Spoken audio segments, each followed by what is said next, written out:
Hello everybody, this is Baljit from JK. Welcome on my channel, and this video we are going to make this wall art from cardboard and PVC pipe.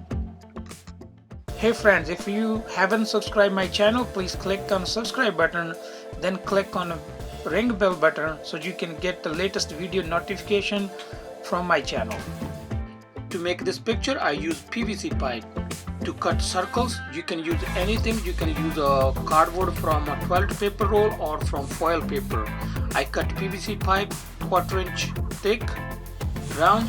I use 3 different sizes. I use 2 inch, 1.5 inch and 1/2 inch.